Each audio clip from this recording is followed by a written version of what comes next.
Hey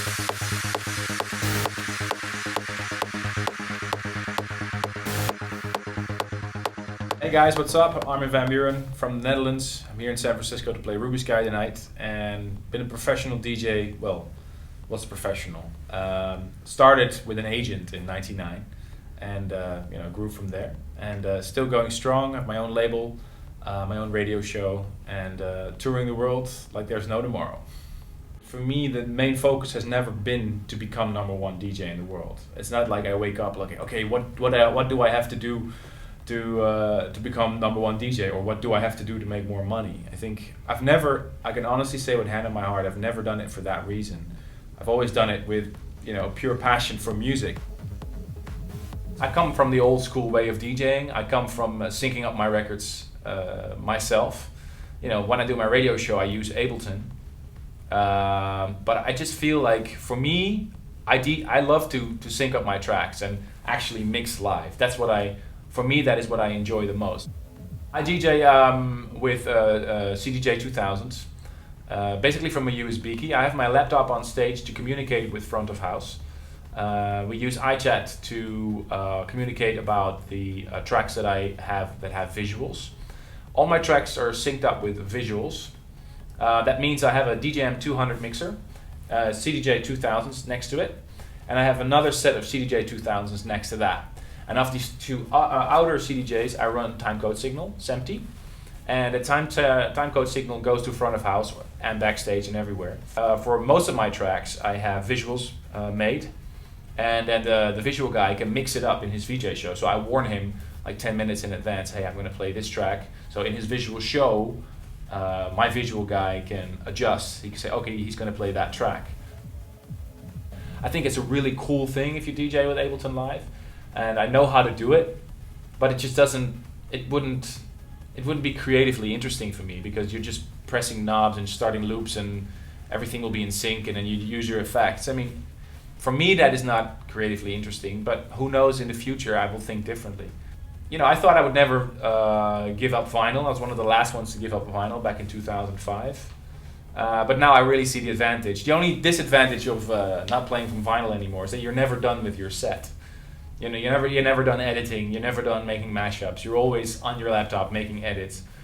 And this is cool, because that added an extra element to my DJing. I mean, if you were a DJ pre-2005 and you went into the record stores, all you had was your vinyl, and you bought the vinyl, and you brought it to a club and you played that vinyl, and that's it. Of course you could mix or you can scratch or whatever, but it was limited, and now you have so much more creative possibilities. For me, the craft of DJing, the art form of DJing, is all about timing. What does a DJ do? What is the most important thing about a DJ? In my opinion, if you have a band on stage, right? I can play the guitar a little bit, I can play a little bit of piano, but don't put me on a stage because I'll fail. But a band, usually when they play together, they have a set list. They have a number of songs that they want to play, or they're going to do a jam session, or they're going to ask the crowd, hey, which song do you want to hear? But usually, no disrespect to bands, but usually their set is predetermined.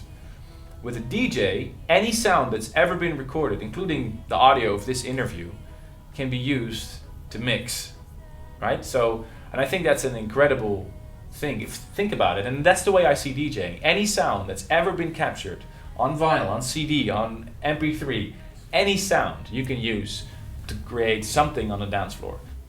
Well, the structure of my DJ set, I like to surprise my fans by sometimes, the classic way of building up a DJ set is also building up your BPMs.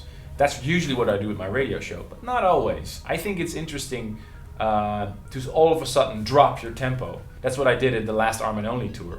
I had I built my night up to 136, and then all of a sudden there would be a track in which I would drop the BPM back to 128, and we'd have Nadia Ali on stage performing, and then I'd have a bit where I play a little bit more electro housey, trancey kind of stuff, and then I'd build it up again to 140. I see the perfect DJ set is, for me, is the 1 + 1 = 3 rule. If you play 2 records in a row on that specific time on a dance floor, in that specific order, you create something extra. You know, it's not just those 2 records. It's because you play those 2 records at that time, at that festival or that club, in that order. And it creates something extra. And for me, that is the art form of DJing. It's really hard to explain to other people. I never, ever played the same set twice. Never. And I never will do. And I don't think I can, because I actually look at the crowd and then I decide where I go with my set. I mean, sometimes I play in a club where, for example, there's a lot of women, right? And I learned from my early days of DJing in a really small bar that wasn't bigger than this room, you know, to get a big crowd of 10,000 people going, fairly easy if they're there to see you, right? You know that you can get them off by playing a track that you've done or a track they really like. I'm not saying it's always easy, but it's more easy than playing a warm-up set or playing for a small room where there's 2 cute girls and 5 drunk men. So I think if you really want to learn the essence of DJing, I give my hats off to all the guys here in the local bars here in San Francisco that have to DJ for 6-7 hours every week trying to entertain a crowd that's not really interested. And that's when the real DJing comes up, because you try to read these people, you're trying to entertain them by music. So if you see like a lot of women on the dance floor, they're not really dancing, maybe try and throw in a vocal track, you know. And if your set's predetermined, you don't have that power. And that is the art form of DJing. It's feeling the crowd, reading the crowd, trying to see what's going on. If somebody orders a drink on the bar on your right and he has to scream in the barman's ear, you're playing too loud. You're playing too loud. If people are yawning on the bar, it means that it's either really late at night or you're just playing a boring set. You know, if there's virtually no women in the dance floor, forget it. If there's only guys, the room's going to empty very quick. So you have to look at the women, try to entertain them. These are just a few ground rules that I always use. I'm not there to play just for me. I'm not there to play Armin Van Buuren music, because if I would be playing ambient music for 9 hours and it would bore everybody to death. But I'm there because I enjoy playing for people and I'm there to enjoy entertaining people. My opinion about live DJing or not is the first rule in music is that there are no rules. No rules. And the second rule is see rule 1. So whatever rocks your crowd, man. I'm serious. I'm not judging anybody. I think everybody's trying to survive in this industry, is trying to do a good job, is trying to rock a crowd. And if you do that by playing live performance, go ahead. If you do that by playing vinyl, go ahead. All that matters is what comes through your speakers and your performance on stage.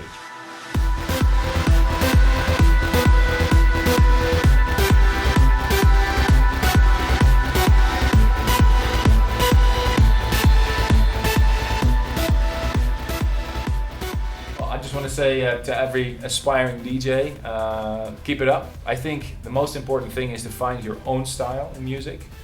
There's a lot of DJs out there that just copy. There's nothing wrong with being inspired by other DJs and trying to copy a little bit parts of their set, but try and find your own groove. The quickest way to the top is always make your own tracks. That's essential. And try to grab people's attention by doing something different. It can be standing on your arms while DJing. It can be a weird mouse head, as Deadmau5 showed us.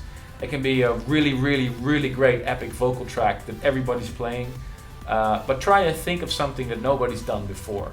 Try to think, why should people come out of their homes, their comfortable homes where they have pizza and a nice DVD to watch, and they're sitting next to their girlfriends on the couch? Why would they come out to see you?